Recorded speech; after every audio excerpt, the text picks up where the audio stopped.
Good morning students. इस lesson number 11 में we will be learning about equipotential surface और इनकी क्या प्रॉपर्टीज़ होती हैं, and we will be sorting out some numerical questions also. So let us begin with the first point कि what is an equipotential surface. देखिए, कोई भी surface जिस पे potential at each and every point same हो, that can be called as an equipotential surface. तो बहुत simple था ये. अब let us talk about properties. These properties are asked in the exam as a 1 mark question. जैसे पहली property है कि जो work done in moving a charge over an equipotential surface is zero. So in the exam they ask why it should be zero. So we have to start with a formula कि in electrostatics work done is equal to charge multiplied by potential difference. अब equipotential surface पे potential difference between any two points zero होगा, इसलिए work done is zero. Second point, an equipotential surface is always perpendicular to electrical field. तो हम यहां start करते हैं कि वर्क डन का फॉर्मूला होता है फोर्स डॉट डिस्प्लेसमेंट. अब work done in moving a charge over equipotential surface, अभी आपने देखा ये जीरो होता है. तो zero is equal to, I am expanding it, F delta X cos theta. तो इसका मतलब कॉस थीटा की वैल्यू जीरो है, इसका मतलब थीटा की वैल्यू पाई बाई 2 है. द थर्ड, जैसे दो electrical field lines can not intersect, ठीक उसी तरीके से no two equipotentials can ever cross each other. तो इन दोनों प्रॉपर्टीज में आपने जस्ट टू रिवाइज, पहले में जो वर्क डन है इन moving a charge particle over equipotential surface is zero. दूसरा, जो इक्विपोटेंशियल सरफेस होता है वो हमेशा परपेंडिकुलर होता है to the electrical field lines. Exam में they will ask to draw equipotential surfaces in various cases. जैसे due to a point positive charge, we will have concentric spheres. These are, ये एक इक्विपोटेंशियल सरफेस है, ये दूसरा है, ये तीसरा है. बट यू आर नोटिसिंग कि यहाँ पे सेपरेशन डिस्टेंस कम है, यहाँ पे सेपरेशन डिस्टेंस थोड़ा ज़्यादा है. क्यों? द रीज़न इज, आपने पढ़ा था कि इलेक्ट्रिकल फील्ड होता है minus D V by D X. अगर इलेक्ट्रिकल फील्ड डिक्रीज करेगी तो जो सेपरेशन डिस्टेंस है वो बढ़ेगा. दिस इज 1 मार्क क्वेश्चन कि as we go away from the charge, जो इक्विपोटेंशियल्स हैं they are widely separated. So the reason for that is this formula कि ड्यू टू दिस चार्ज, हम जैसे जैसे दूर जाते हैं from the charge, electrical field की स्ट्रेंथ कम हो जाती है, और उसके कम होने से separation distance D x increase होता है. Same diagram is drawn for a negative charge. Then the next point is about drawing uniform electrical field along the x-axis. देखिए, अगर इलेक्ट्रिकल फील्ड यूनिफॉर्म है, कांस्टेंट है, तो जो सेपरेशन डिस्टेंस है वो भी कांस्टेंट होगा. अब आप देखें, एक प्रॉपर्टी थी कि जो इक्विपोटेंशियल सरफेस होता है वो हमेशा परपेंडिकुलर होता है टू द इलेक्ट्रिकल फील्ड. अब electrical field along the X axis है, तो जो इक्विपोटेंशियल सरफेस होगा वो वाईजेड प्लेन में होगा. तो एक प्लेन बनाया, दूसरा बनाया, तीसरा बनाया, तीनों में जो सेपरेशन डिस्टेंस है वो कांस्टेंट है. ये इंडिकेट करता है कि इलेक्ट्रिकल फील्ड जो है यहाँ पे यूनिफॉर्म है. अगर हमें बनाना हो इक्विपोटेंशियल सरफेसेस जिसमें electrical field is increasing along the Y axis, ये वाई एक्सिस है जी. तो अगर electrical field along Y axis है तो जो इक्विपोटेंशियल सरफेस होगा वो एक्सजेड प्लेन में होगा। तो जितने भी इक्विपोटेंशियल्स होंगे वो सारे के सारे पैरेलल होंगे टू द एक्सजेड प्लेन। लेकिन इलेक्ट्रिकल फील्ड इंक्रीज कर रही है एज वी गो अप। देखिए, अगर इलेक्ट्रिकल फील्ड इंक्रीज करेगी तो जो सेपरेशन डिस्टेंस है उसको क्या करना पड़ेगा, डिक्रीज। तो यहाँ सेपरेशन डिस्टेंस कुछ ज्यादा था, यहाँ हमने कम किया, एक और बनाते तो और भी कम सेपरेशन डिस्टेंस शो करते। टू बी ऑनेस्ट, ये दोनों क्वेश्चंस, ये दोनों डायग्राम्स एग्जाम में बहुत ज्यादा बार पूछे जाते हैं। They are very very important. ये है equipotentials due to two equal charges. जैसे मान लिया हमारे पास टू इक्वल चार्जेस हैं, हम सबसे पहले उनका सेंटर निकालते हैं, एक डॉटेड लाइन बनाते हैं, और फिर हम देखें ये एक इक्विपोटेंशियल होगा, ये दूसरा इक्विपोटेंशियल होगा, और ये तीसरा होगा। ये सर्कल नहीं है, ये एलोंगेटेड सर्कल है टुवर्ड्स द राइट। इसी तरीके से यहां पे भी एलोंगेटेड सर्कल्स हैं ये towards the left. Of course they are spheres, so they are elongated towards the inner side. तो that's how we draw the equipotential surfaces due to two equal positive charges. अगर हमें बनाना हो equipotentials due to a negative, due to a dipole, तो देखिए उसमें जो है वो एलोंगेशन बाहर की तरफ है। Due to two equal positive charges में एलोंगेशन अंदर की तरफ है, और इसमें एलोंगेशन बाहर की तरफ है। तो these two diagrams are really very very important. Okay, now let us start with the next question. ये है how are W1 and W2 related? इसमें एक पॉजिटिव चार्ज है at the center of this circle. एक point A है, B है, C है। एक टेस्ट चार्ज Q0 को मूव करवाते हैं फ्रॉम A to B। मान लिया वर्क डन होता है W1। फिर वही टेस्ट चार्ज B से C मूव करता है and let the work done be called W2। Question में ये पूछा है कि इन दोनों वर्क डन में क्या रिलेशनशिप है। तो हम कहते हैं कि अगर पहले हम ऐसे लिखते हैं कि work done from A to B to C can be written as work done from A to B plus work done from B to C। अगर आप पॉइंट A को और C को देखें, they lie on this equipotential surface, और जो यहाँ पे पोटेंशियल है, यहाँ पे पोटेंशियल है, सेम है, पोटेंशियल डिफरेंस जीरो है, इसलिए वर्क डन इज जीरो। तो zero is equal to W1 plus W2। So W1 will be minus of W2। तो मैग्नीट्यूड में ये जो वर्क डन है यहाँ पे और यहाँ पे वो इक्वल होगा। The next question is more or less like the earlier one। यहाँ पे एक चार्ज दिखाया है स्मॉल q और एक सर्कल शो किया हुआ है। एक टेस्ट चार्ज है Q0 यहाँ पे एट द पॉइंट A, उसको मूव करते हैं फ्रॉम A to B। तो कुछ वर्क डन होता है, A to C मूव करते हैं, फिर A to D मूव करते हैं, फिर A to E मूव करते हैं। तो ये अलग अलग सिचुएशन हैं। तो क्वेश्चन ये पूछा है कि जो वर्क डन हैं how are they related to each other. तो सबसे पहले हम स्टार्ट करते हैं कि जो सर्कल है वो रिप्रेजेंट कर रहा एक इक्विपोटेंशियल सरफेस को, क्योंकि charge is at the centre, इसलिए potential at A, B, C, D, E वो सब इक्वल होंगे। अब हम फॉर्मूला लगाते हैं कि work done is equal to charge multiplied by potential difference.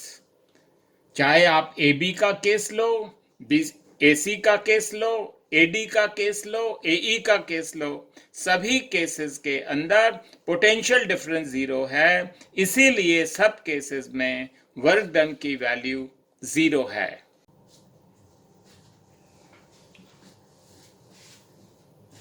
Okay, इस क्वेश्चन में he says find the torque if the equipotentials are parallel to yz plane. सबसे पहले we have to concentrate on this line कि जो equipotentials हैं वो parallel हैं to the yz plane. अभी आपने सुना था one of the properties कि जो electrical field है वो हमेशा perpendicular होती है to the equipotential surface. तो ये इक्विपोटेंशियल सरफेस है yz प्लेन के अंदर, इसलिए electrical field will be along the X axis. इस क्वेश्चन में ही सेज एक डाइपोल है, नेगेटिव चार्ज यहाँ पे is kept at A point जिसके कोऑर्डिनेट हैं 0 0 माइनस सी और पॉजिटिव के हैं 0 0 प्लस सी। इसका मतलब ये डिस्टेंस सी है, इसका मतलब ये डिस्टेंस सी है, सो इट इम्प्लाइज कि total distance between them is what 2c। इसलिए डाइपोल मोमेंट का formula will be charge multiplied by the length. इस केस में हमें 2c लिखना चाहिए क्योंकि the length was this is 2c। Okay, now we notice कि ये जो इलेक्ट्रिकल फील्ड है और जो डाइपोल मोमेंट वेक्टर है they are perpendicular to each other. क्या निकालना है? Torque acting on this dipole. तो देखिए टॉर्क का फॉर्मूला आप सब जानते हैं, पीई साइन थीटा, और ये साइन 90 हो जाएगा। Sine 90 will become what? Maximum 1, and इसलिए the torque will be P into E. Remember, torque एक वेक्टर क्वांटिटी है तो उसकी डायरेक्शन भी बतानी चाहिए। How do we find? We have already discussed this point earlier in one of the videos. तो मैं फिर से बता रहा हूं, आपने राइट हैंड स्क्रू रूल लगाना है, मीनिंग आपने यहाँ पे एक राइट हैंडेड स्क्रू रखना है और उस स्क्रू को टर्न करना है फ्रॉम P टूवर्ड्स E, और ये वॉच करना है कि जो टिप ऑफ द स्क्रू है वो अंदर की तरफ जा रहा है या कि बाहर की तरफ आ रहा है। तो दैट इज वन वे। तो अब मैं फिर से दिखा रहा हूं, अगर आप स्क्रू रखते हैं और ऐसे टर्न करते हैं फ्रॉम P टूवर्ड्स E, तो आप देख रहे हैं कि जो टिप ऑफ द स्क्रू है इट इज गोइंग इनवर्ड्स।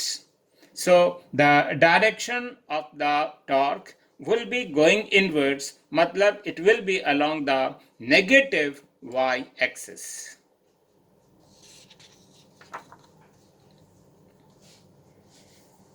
इस क्वेश्चन में हमें पोटेंशियल डिफरेंस निकालना है between the point A B and also between the point B सी।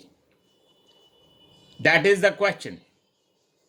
हम स्टार्ट करते हैं विद द फॉर्मूला कि E is equal to minus D V by D X, ये हमें पता है। तो mod of D V will be E multiplied by D X. इस बात का हमें पता होना चाहिए। इस क्वेश्चन में 3 पॉइंट्स हैं, A, B, C। A का कोऑर्डिनेट दिया है 3 1, B का कोऑर्डिनेट दिया है 3 4। क्या मतलब? ये जो पॉइंट A है ये 3 यूनिट चले हैं अलोंग द एक्स एक्सिस और 1 यूनिट चले हैं along the Y axis. Similarly इसका कोऑर्डिनेट 3 4 था, तो 3 unit on the X axis and 4 unit along the y-axis। Meaning ये हुआ कि यहां भी 3 यूनिट थे और यहां भी 3 यूनिट थे, और जो it is given in the question कि जो इलेक्ट्रिकल फील्ड है इज पॉइंटिंग दिस वे। तो अब हमारे लिए बहुत आसान हो गया ये बताना कि what will be the potential difference between A B. देखिए ये जो लाइन है ये इस इलेक्ट्रिकल फील्ड के परपेंडिकुलर है, तो इससे ये शो होता है कि A B is a equipotential surface. ये इक्विपोटेंशियल लाइन कहलाएगी, इसलिए potential difference between A B is 0। Now let me talk about B and C. आपने सुना how far did we travel? On the X axis 3 metre. अगर इसका coordinate -3 4 है तो how much distance on this side, again 3 metre, total distance हो गया 6 metre. अब हमने सुना कि जो पोटेंशियल डिफरेंस होता है is equal to E multiplied by D X. अब कैसे लिखते हैं potential difference between B C को? क्या ऐसे लिखते हैं potential between B and minus potential at C? No, it is always written उल्टा लिखा जाता है, voltage at C minus voltage at B. Now हमें ये डिटरमिन करना है कि कौन सी वोल्टेज ज़्यादा होगी और कौन सी कम होगी। उसके लिए हम एक प्रॉपर्टी यूज करते हैं कि इलेक्ट्रिकल फील्ड की डायरेक्शन हमेशा ऐसी होती है कि it is from higher potential towards lower potential. I am repeating this property, direction of electrical field हमेशा is from higher potential towards lower potential. तो इस डायग्राम में क्योंकि इलेक्ट्रिकल फील्ड इधर को है, इसका मतलब यहाँ पे पोटेंशियल ज़्यादा है और यहाँ पे पोटेंशियल कम है। तो पोटेंशियल एट बी ज़्यादा है, पोटेंशियल एट सी कम है। आप देख रहे हैं कि अगर हम सब्ट्रैक्ट करते हैं इसको तो we will get what, a negative sign. So the potential difference is minus 1200 newton per coulomb.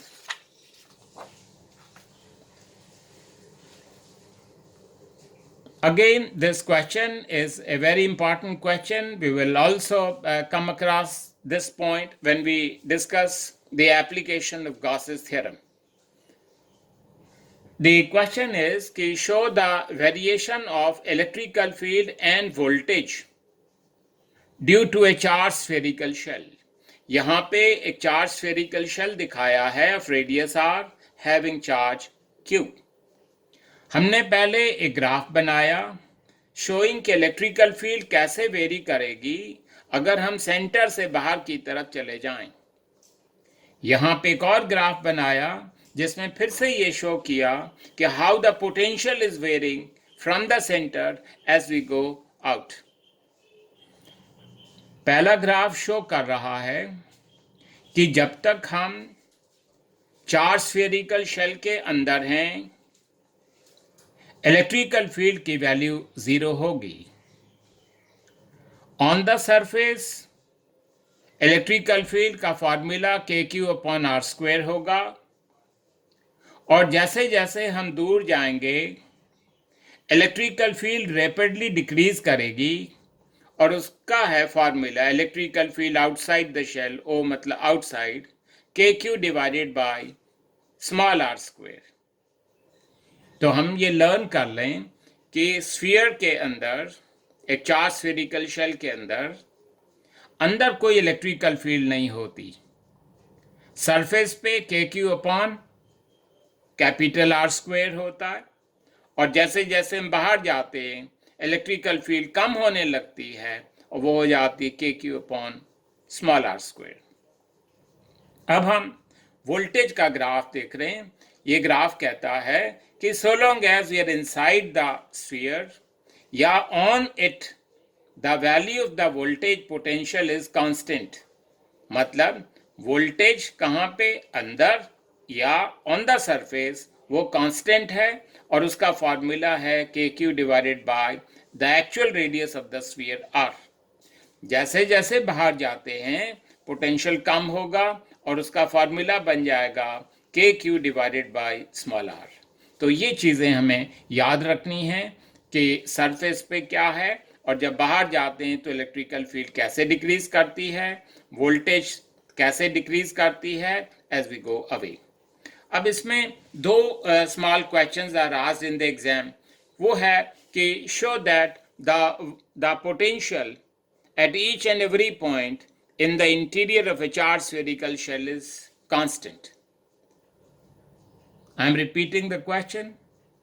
We are asked to explain why the potential inside a charged spherical shell is constant. तो हम start करते हैं with the formula कि E is equal to minus dV by dx. We know कि electrical field inside is 0, So 0 is equal to minus dv by dx, मतलब d by dx of v is 0. Let me read it again. ये एक तरह का derivative है, derivative of some quantity 0. तो mathematics में हम जानते हैं कि अगर किसी क्वांटिटी का डेरिवेटिव 0 है तो इसका मतलब वो क्वांटिटी क्या है? कांस्टेंट. तो दैट्स हाउ वी शो कि जो पोटेंशियल है, वोल्टेज है, वो कांस्टेंट है. दूसरी चीज they ask, why the surface of a conductor is equipotential. तो इसमें हम एक सिंपल लॉजिक लगाते हैं कि वी नो कि जो इलेक्ट्रिकल फील्ड लाइंस होती हैं, ई लाइंस, वो हमेशा परपेंडिकुलर होती हैं टू द सरफेस. अब हम दूसरी प्रॉपर्टी इन्वोक करते हैं. वो प्रॉपर्टी ये कहती है कि equipotential surface is always perpendicular to what? The electrical field line. इसका मतलब ये हुआ कि जो इलेक्ट्रिकल फील्ड लाइंस हैं, देखिए, क्योंकि ये परपेंडिकुलर हैं टू द सरफेस, इसलिए जो सरफेस होगा ऑफ द कंडक्टर वो एक इक्विपोटेंशियल होगा. तो दोनों क्वेश्चन बड़े इंपॉर्टेंट हैं. आई एम रिपीटिंग अगेन कि why the voltage inside is constant. Secondly, why the surface of a conductor is equipotential.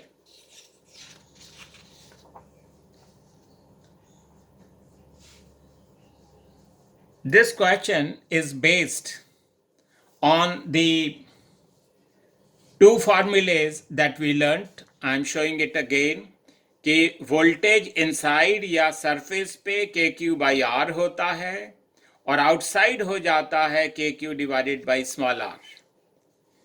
इस क्वेश्चन में हमें ये शो करना है कि potential at the point A will always be greater than potential at the point B. इस diagram में दो spherical shell दिखाए हैं, one with radius small r having charge q1, एक बड़ा with radius capital R having charge q2.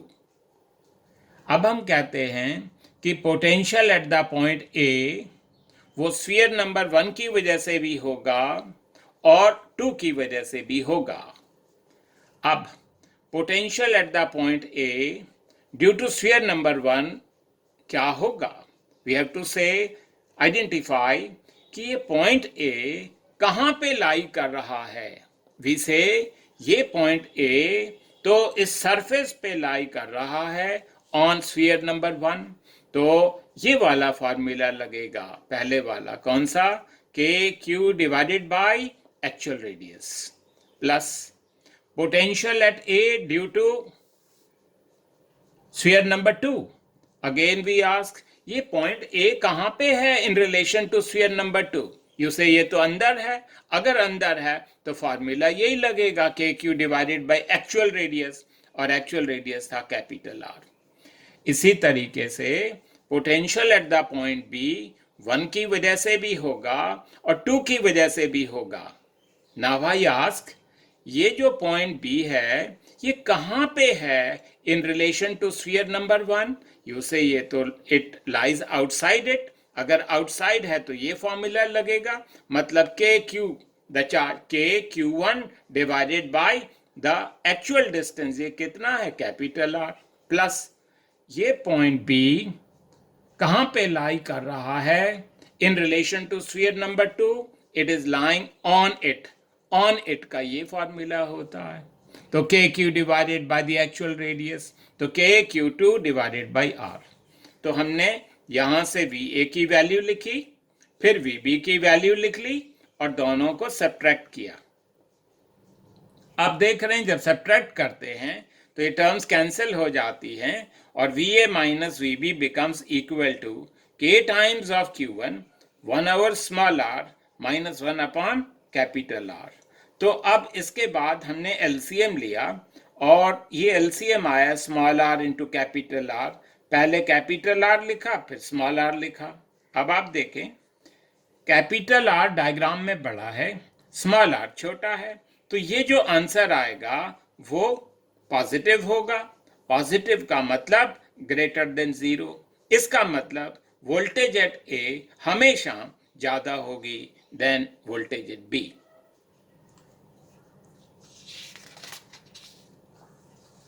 Thank you.